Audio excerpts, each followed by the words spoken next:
एक तो इस मार्ग में बड़े बड़े भ्रष्ट आचरण वाले महापुरुष बन गए। चिंतामणि वैश्या में आसक्त बिल्वमंगल जी बिल्वमंगलाचार्य बन गए। बड़ा बड़ा उच्चारण करने वाले जो राम भी नहीं बोल सकते थे वो बिल्वमंगल हो गए। तो जो भक्ति मार्ग में चल रहे हैं परम से कोई त्रुटि हो जाती है तो ऐसा नहीं कि इनका मार्ग अवरुद्ध हो गया, ये भगवत प्राप्ति रुक गई, समय भक्ति मार्ग में। क्योंकि इस भक्ति मार्ग में भगवान उसके हृदय में बैठकर के शास्त्र में बोला, भगवान उसके हृदय में बैठकर उसके सारे मलों को धो बहा करके अपने योग्य बना लेता है। तो वही कवि जी महाराज कहे कि आत्मन के दौड़ने पर भी गिरेगा नहीं, गिरेगा तो भगवान की गोद में। गिरने के दो ही चांस होंगे, एक भगवान की आज्ञा का पालन न करना, दूसरा अहंकार। अब मेरा कौन सा बिगाड़ सकता है? अगर ये बात आई शिव विरंची का मोह है वो है पुराण। शिव और विरंची ब्रह्मा ईश्वर कोटि के महापुरुषों को माया मोहित कर लेती है, फिर अपने को जीव कोटि के इसकी बस करे दैन्य भाव से प्रणादपि सुनीचेनो तरोरिव सहिष्णु ना हमारे ना मान देनो। इतनी आशा जो अपने को तुच्छ समझता है, वृक्ष समान सहनशील होता है, दूसरों को मान देता है, स्वयं अमानी रहता है, वो भगवान नाम कीर्तन करते हुए माया पर विजय प्राप्त करता है। भागवत धर्म का पालन करने वाले के लिए नियम नहीं है कि वो एक विशेष प्रकार का कर्म ही करे।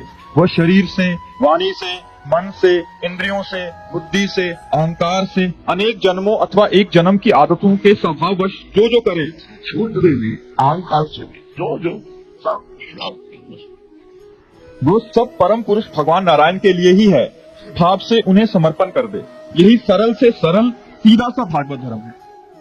ईश्वर से विमुख पुरुष को उनकी माया से अपने स्वरूप की विस्मृति हो जाती है और इस विस्मृति से ही मैं देवता हूँ, मैं मनुष्य हूँ, इस प्रकार का भ्रम हो जाता है। देह आदि अन्य वस्तु में अभिनिवेश तन्मयता होने के कारण ही बुढ़ापा, मृत्यु, रोग आदि अनेकों भय आ जाते हैं।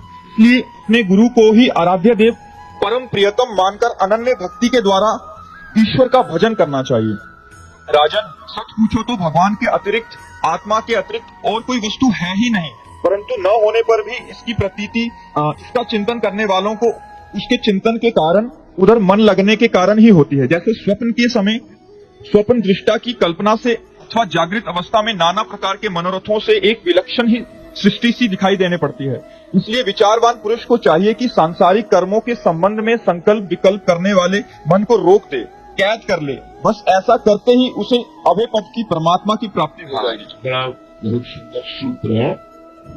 कहने ये जो संसार आपको सत्य भास रहा है ये आपके चिंतन के कारण, जैसे स्वाप्निक पुरुष स्वप्न में जब होता है, स्वप्न में देखे हुए स्वप्न को सत्य मानता है, लेकिन जब जगता है तब उसे असत्य मानता है। ऐसे ही ये हमारा सोना क्या है? संकल्प विकल्प होना संसार के ऊपर। तो कह रहे जो संकल्पों को रोक दे, संकल्प ही न बनने पावे संसार का, अभय पद को प्राप्त हो जाता है। मन को निसंकल्प करना भजन में, तो समय भजन में लगोगे तो संकल्प करने का टाइम नहीं है। ये बंदर की तरह छलांग लगाता है मन, इस डाल से उस डाल, इस डाल से उस डाल, इस बात से उस बात, उस बात से चार बातें और निकाल, और ये पूरा आदमी को डिप्रेशन में पहुंचा देता है। ये तो बहुत सोचने की बातें हैं, बिल्कुल नहीं काटो से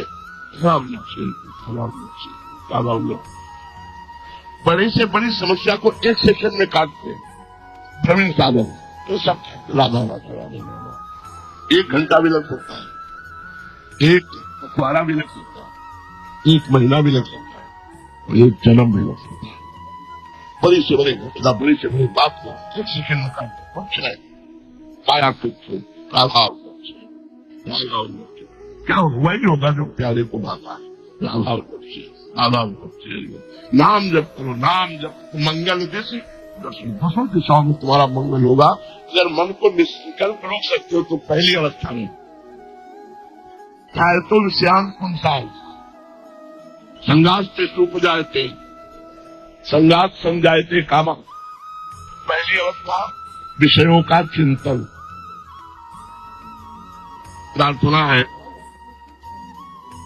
आप लोगों का मोबाइल है, ये आपके गलत चिंतन के लिए बहुत बड़ी सहयोगी होती है। प्रार्थना है, आप मोबाइल से संसार मत देखिए। यदि आपको शांति चाहिए, यदि आप भगवान के मार्ग में चलना चाहते हैं, भगवान भजन करना चाहते हैं, सीरियल देखना झूठा, क्या सीरियल है? झूठे में झूठा, असल संसार में झूठा। आप सीरियल देखते हैं, आप कामोत्तेजक चित्र देखते हैं, कामोत्तेजक प्रसंग देखते हैं, क्या होगा? अरे जो कभी कामोत्तेजक प्रसंग न देख करके कंदमूल फल खाए, समाप्त हुए रहे शरीरा, सबको तो पड़ दिया काम में रसगुल्ला पाते हैं, गुलाब जामुन पाते हैं, और मोबाइल के दोस्त से देखते हैं, अरे कहाँ पहुंचे। इसलिए संकल्प अगर रोकना है तो उस समय मोबाइल से बचना होगा, क्योंकि अपने लोग एकांत कमरे में या शांत करने के लगवाद से स्थान मिला है, कोई परेशानी नहीं, बंद किया वो परेशान करते हैं, इसलिए परेशानी है। अगर हम विषयों ध्याय तो विषयांत पुंसाय संगास से सूप जाए, तो भगवान के वचन है, यदि तुमने विषयों का चिंतन किया तो भोग की इच्छा जागृत हो जाएगी। संगास से सूप जाए थे, वही संकल्प बन जाएगा। कैसे? अपने से या दूसरों से सहयोग से, कैसे भी। अब वो संकल्प बना तो करे न करे नष्ट हो जाएगा। हमारे शरीर में विष्णु बाबा जी ने वर्णन किया है, महाभारत में लिखा है, हमारे शरीर में एक मनोवाह नाड़ी, मनोवाह। जब ही हम गंदी बात का चिंतन करते हैं तो वो एक्टिव हो जाते हैं। जैसे गाय के शरीर में कहीं दूध नहीं, आप परीक्षण करके आप पूरे शरीर को देख ले, दूध की कोई कमी नहीं। जब वो वात्सल्य से युक्त होती है तो उसका रक्त दूध के रूप में प्रवेश होता है। जैसे मां जब बच्चे को पिलाने की भावना में हुई और जो भी वात्सल्य उमड़ा तो उसके रक्त को दूध बना देते हैं। ऐसे ही जो भी हमारे अंदर काम जागृत हुआ, उद्देश्य देखकर, चिंतन देखकर, वो संकल्प बनाकर मनोवाह नाड़ी एक्टिव हो जाती है। पूरे रक्त को मंथन करके वो एक सेकंड में, रक्त तो नहीं होती, सेकंड में वो मंथन करके एकत्रित कर लेती है। जहां आपने संकल्प किया, अब आप क्रिया करें या ना करें, वो बाहर होना बहुत सावधान। चाहे तो विषयान पुंसान संगास से सूख जाए थे।